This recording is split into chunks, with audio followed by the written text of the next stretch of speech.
Perkenalkan, nama saya Intan Safitri Cipta Nitias dengan NPM 21024010096.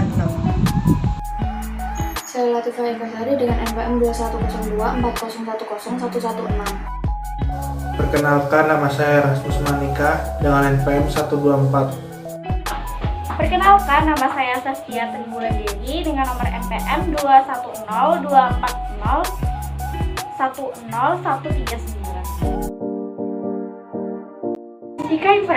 Statistika inferensial ini adalah serangkaian teknik yang digunakan untuk melakukan analisis data, mengkaji, menafsir, dan menarik kesimpulan berdasarkan data yang diperoleh dari sampel untuk menggambarkan karakteristik atau ciri dari suatu populasi.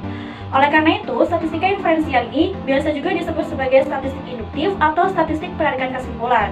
Dalam statistika inferensial, kesimpulan ini dapat diambil setelah melakukan pengolahan serta penyajian data dari suatu sampel yang diambil dari suatu populasi, sehingga agar dapat memberikan cerminan yang mendekati sebenarnya dari suatu populasi itu. Statistika inferensial atau induktif ini juga adalah statistik yang bertujuan menafsir secara umum suatu populasi dengan menggunakan hasil sampel, termasuk di dalamnya teori penafsiran dan pengujian teori.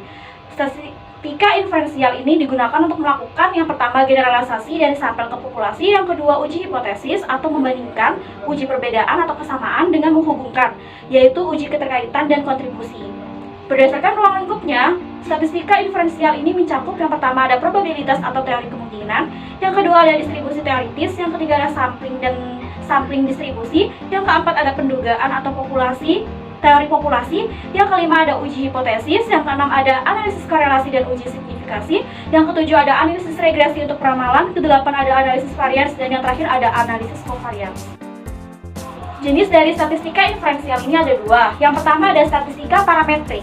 Statistika parametrik ini tuh terutama digunakan untuk menganalisa data, interval, dan rasio yang diambil dari populasi yang berdistribusi normal. Lalu yang kedua ada statistika non-parametrik. Ini tuh terutama digunakan untuk menganalisa data nominal dan ordinal dari populasi yang bebas distribusi. Lalu ada contoh dari statistika inferensial itu, seperti seorang pengusaha butik yang ingin mengetahui rata-rata usia pengunjung butik. Hal itu bisa saja bertanya pada semua pengunjung mengenai usia mereka. Namun, cara ini tidak efektif karena menghabiskan terlalu banyak waktu dan tenaga. Oleh karena itu, bisa menggunakan statistik inferensial. Dengan menggunakan metode tersebut, hanya perlu bertanya pada beberapa pengunjung secara acak, lalu menganalisis data semua orang dalam sampel ini. Untuk menemukan informasi rata-rata usia pengunjung dapat digunakan statistik deskriptif. Nah, informasi ini kemudian diteliti lebih dalam menggunakan inferensial guna menentukan interval nilai rata-rata usia pengunjung. Interval digunakan karena hasil penelitian tidak mungkin secara sempurna menggambarkan seluruh populasi. Semakin banyak sampel yang digunakan, maka hasil analisis akan semakin mendekati kondisi populasi sebenarnya karena ketidakpastian dalam penelitian berkurang. Oke, selanjutnya yaitu materi mengenai sampling. Nah, untuk pengertian sampling itu sendiri merupakan cara pengumpulan data apabila yang diselidiki itu berupa sampel dari suatu populasi. Nah, data yang didapat dari hasil sampling itu merupakan data perkiraan atau estimate value. Nah, jadi jika dari 100 perusahaan hanya akan diselidiki 10 saja, maka hasil dari penyelidikan itu merupakan suatu perkiraan. Nah, untuk teknik sampling itu sendiri merupakan bagian dari metodologi statistika yang senantiasa berhubungan dengan prosedur sistematis dalam pengambilan sebagian anggota populasi untuk keperluan pendugaan atau estimasi yang biasa digunakan untuk menggeneralisasikan suatu populasi. Kemudian ada contoh-contoh teknik sampling. Nah, untuk contoh-contoh teknik sampling itu ada 9. Yang pertama ada random sampling. Nah, misalnya itu seleksi acak 20 siswa dari kelas 50 siswa dalam sebuah penelitian. Nah, di mana khususnya untuk setiap siswa memiliki kesempatan yang sama untuk dipilih. Nah, disinilah untuk ukuran dalam penentuan probabilitas seleksi itu yaitu 1/50. Kemudian yang kedua ada systematic random sampling. Nah, untuk ini contohnya yaitu seperti memilih 20 sampel dari populasi yang berisi 100 elemen. Nah, untuk caranya yaitu yang pertama menyusun sampling frame, yang kedua kemudian menetapkan nilai K yaitu sama dengan 5. Yang ketiga yaitu menentukan sampel pertama secara random, misalnya diperoleh 6. Kemudian yang keempat menentukan sampel berikutnya yaitu 11, 16, 21, 26 dan seterusnya. Kemudian ada yang ketiga yaitu stratified random sampling. Nah, untuk contohnya itu semisal memilih sampel yang akan dilakukan terhadap peserta kelas metodologi penelitian sosial yang secara keseluruhan 80 orang. Nah, informasi tambahan lagi bagi peneliti yaitu bahwa 80 orang tersebut itu 60 orangnya itu diantaranya adalah perempuan dan sisanya itu laki-laki. Nah, apabila peneliti menganggap informasi ini penting untuk analisa, maka stratify sampling lebih cocok digunakan untuk memilih sampel.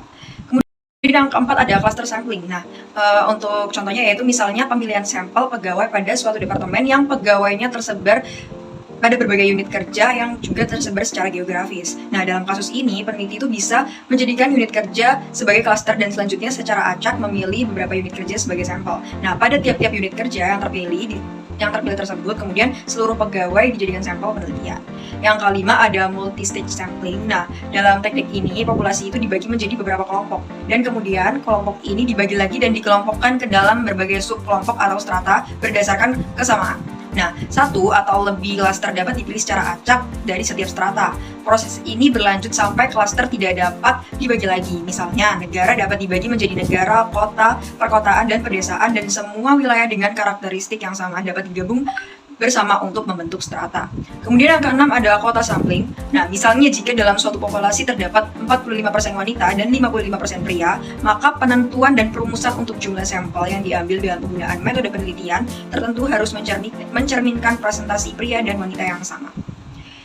Yang ketujuh ada accidental sampling. Nah, misalnya jika populasi yang dipilih adalah setiap pengguna jalan tol, maka dalam penerapan untuk topik penelitian inilah, si peneliti mengambil sampel dari orang-orang yang kebetulan melintas di jalan tersebut pada waktu pengamatan. Yang kedelapan ada purposive or judgmental sampling. Nah, contohnya itu misalnya jika dalam kasus ini adanya seorang peneliti akan mengkaji tentang kriminalitas di kota, misalnya Semarang, maka peneliti dapat mengambil informan yaitu Kapolres Semarang, seorang pelaku kriminal dan seorang korban kriminal. Kemudian yang terakhir ada snowball sampling. Nah, untuk contohnya yaitu seperti dalam situasi topik yang sangat sensitif seperti HIV, AIDS, di mana orang tidak akan secara terbuka berdiskusi dan berpartisipasi dalam survei untuk berbagi informasi tentang AIDS. Nah, tidak semua korban itu akan menjawab pertanyaan yang diajukan sehingga peneliti itu dapat menghubungi orang yang mereka kenal atau sukarelawan untuk menghubungi korban dan mengumpulkan informasi. Nah, membantu dalam situasi di mana kita tidak memiliki akses pada responden yang sesuai dengan karakteristik yang kita cari, dimulai dengan mencari orang lain untuk mengumpulkan informasi. Materi selanjutnya adalah distribusi sampling.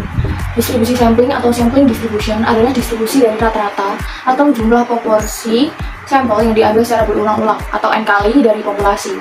Ada sebanyak N rata-rata atau N nilai proporsi. Selanjutnya adalah distribusi sampling rata-rata. Distribusi dari besaran rata-rata yang muncul dari sampel-sampel. Pemilihan sampel dari populasi terbatas. Apabila sampel-sampel random beranggotakan N masing-masing diambil dari suatu populasi yang mempunyai nilai mean, disimbolkan dengan simbol mikro dan standar deviasi, maka distribusi sampling rata-rata akan mempunyai mean dan standar deviasi dengan pengambilan width replacement sebesar mean dan standar deviasi seperti rumus di bawah.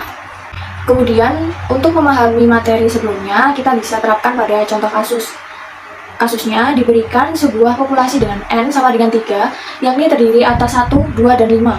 Perhitungan populasi tersebut memiliki nilai mikro 2,7 dan standar deviasi 1,7. Apabila diambil sampel sebanyak 2N, hitunglah mean dan standar deviasi.